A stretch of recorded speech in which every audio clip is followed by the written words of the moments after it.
Hi everybody, welcome, nice to see you again. I finally managed to do 2 more of the Major Arcana discussion. We're just looking at the different cards and what they mean. I should have been halfway through the Major Arcana by now, but it's just been too hot and I don't think I've been organised enough. But today we're looking at number 4, the Emperor. So the Emperor, that's your masculine energy. The strict father ruling over his domain. The embodiment of all the kings in the tarot deck, their wisdom and knowledge. The Emperor is the template for male nobleness, strong leadership, positive influence and strategy. The Emperor is familiar with the laws of the universe and the laws of our physical reality. He often holds an orb that represents self-control, self-belief and the knowledge of inner and outer capabilities and limitations. The Emperor can birth calm out of chaos. The magic wand, on the other hand, is the embodiment of masculine strength, virility and creative force. So here we are. If this comes up in a reading, this means you're standing in your masculine power, whether you're male or female. Females often have emperor power, empress and emperor power, and men of course have emperor and empress power. Of course they can harness whatever they wish. So let's take a closer look at some of the emperor cards from different decks. Here he sits on his throne. He is like a king from a long time ago. A king of Crete or something, or a Persian king, or depicted as such. And his wand is quite intricate here. And it's pointing upwards. He's connected to the divine. We can see that he's got a moon on there as well. So he does deal with emotions, and the orb is his, his domain, power over his domain.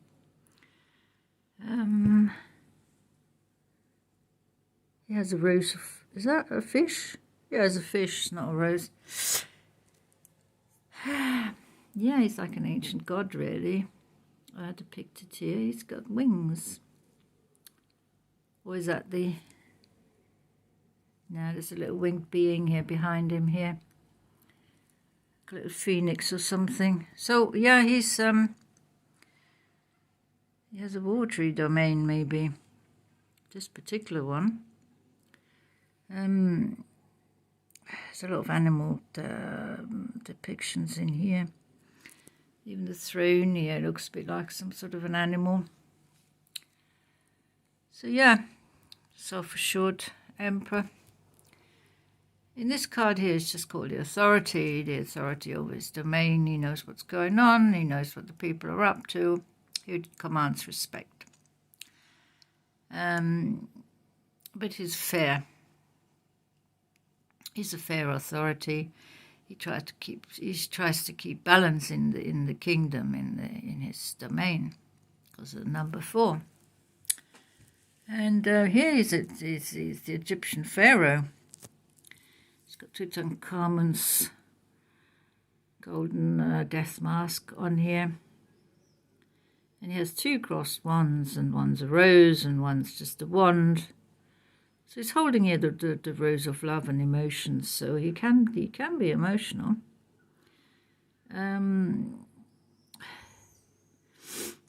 He has the snake, he has the healing. He has healing powers, he can help people heal themselves. He has a lot of knowledge and wisdom. He has the all-seeing eye, has his third eye here, connected to the source, connected to the divine. So he's basically here depicted as a pharaoh and watching over his kingdom. and he's valued by the people, looked up to. Here he's sitting on a little throne. He has a red cloak. He has a crown. Here's the emperor's crown. His staff is topped by the key of life. That's an Egyptian slant, even though he doesn't seem very Egyptian here. The throne's very plain. He's sitting on the marble slab. He's just surveying his kingdom, making sure everything's going smoothly. Very benevolent, very protective with his red gowns here. Protector of his domain. We have a Roman emperor here. There's the scrolls of knowledge here as well as his wands. I think he's holding the axe. He's wielding the axe of power. He's standing on the bridge. He's bridging his people. He's the bridge to the people. He's the bridge from the divine to his people, kind of thing. That's what the Roman emperors were. They were appointed by the gods, supposedly. And they're bridges to the otherworldly kingdom of heaven. So, yeah, and there's a lot of gold. So, again, that's healing. It's the zodiacs there. He's the emperor of all his people, whatever persuasion, whatever zodiac sign they are, he makes no difference. He's very fair. He also has a red cloak. Yeah, some emperors prefer red. So that's the Roman emperor.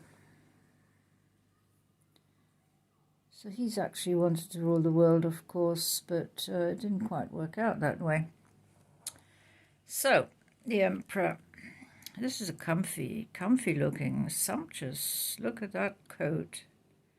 That is so sumptuous. It's gold and blue embroidery.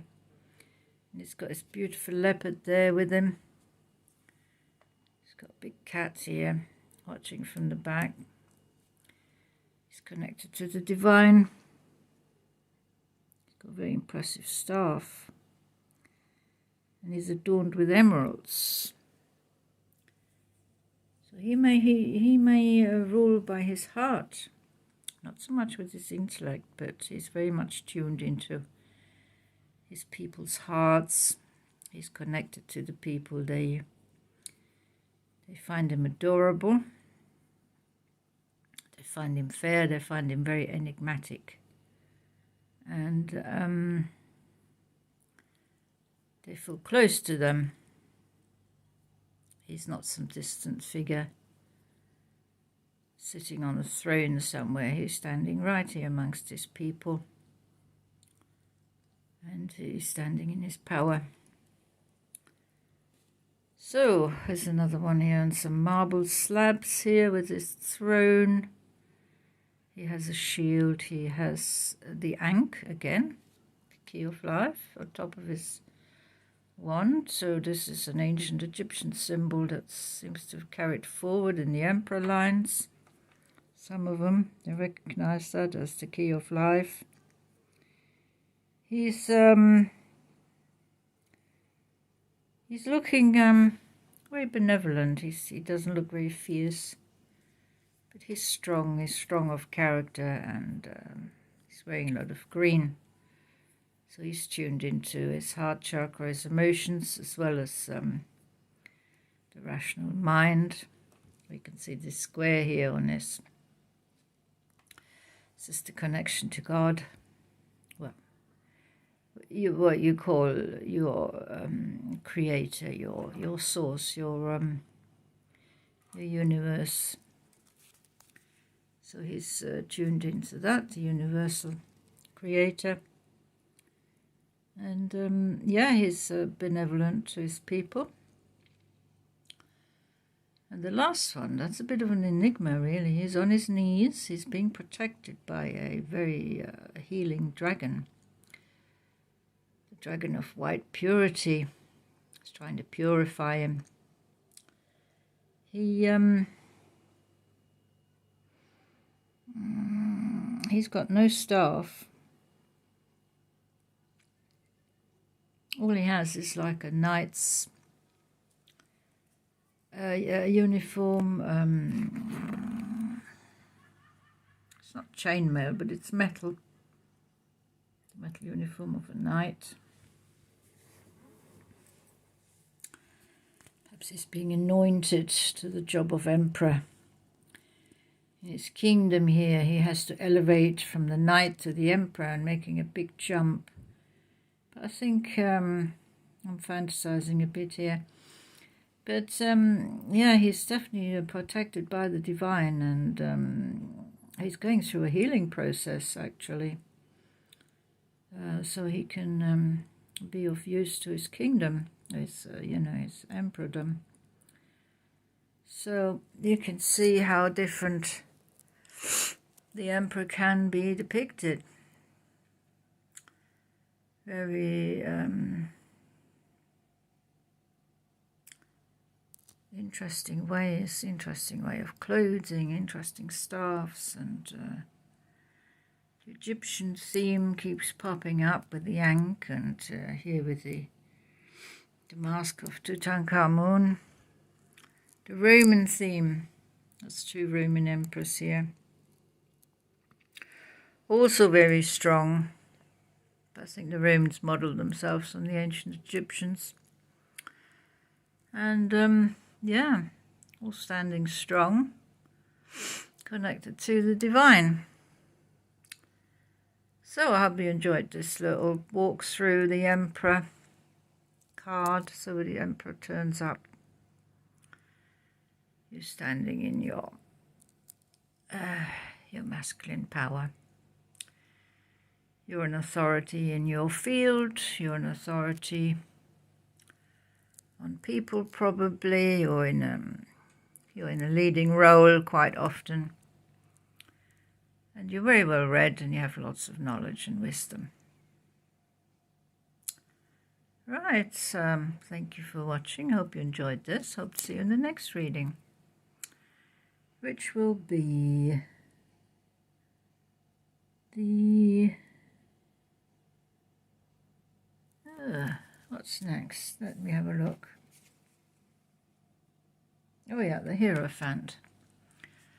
Right, see you soon. Thanks for watching. Take care. Bye-bye.